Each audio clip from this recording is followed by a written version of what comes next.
Psalm of Asaph. This psalm describes a coalition of enemies forming an alliance to destroy Israel.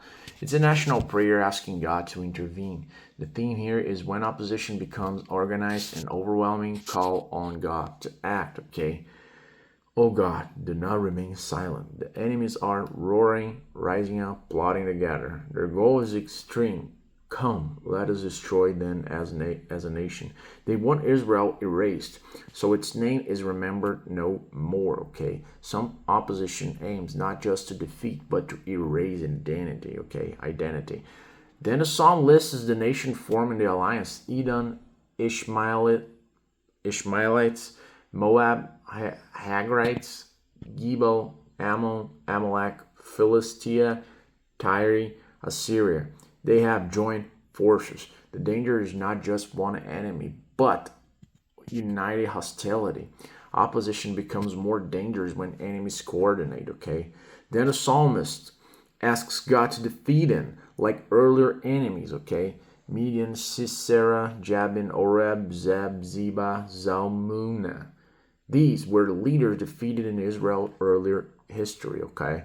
So it's comparing to do the same thing. The strategy of prayer is memory again. Remember, past deliverance fuels present faith, okay?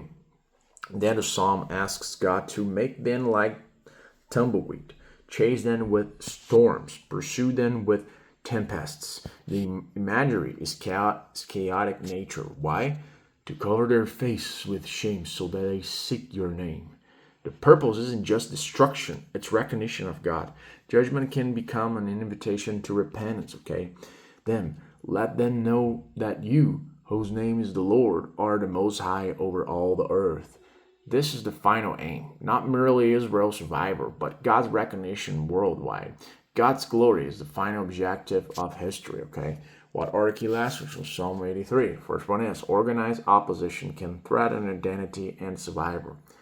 Second lesson is prayer is the first response to overwhelming threats. Third lesson, remember past deliverances. Fourth lesson, God can scatter powerful alliances. Fifth lesson, judgment can lead people to seek God.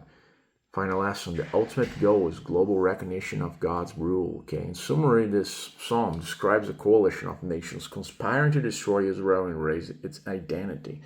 The psalmist urgently asks God not to remain silent and recalls previous moments when God defeated powerful enemies. He prays that God would scatter the coalition like a chaff in the wind and pursue them with storm-like judgment. Storm-like judgment, yeah. Pursue them like storm-like judgment, yeah. Yet the ultimate goal is not merely victory, but that the nations would recognize that the Lord alone is the most high over all the earth. The psalm teaches that even overwhelming opposition ultimately serves the purpose of revealing God's sovereignty. Okay, if you enjoyed this chapter, don't forget to hit the like button, subscribe to the channel, and I see you in the next one.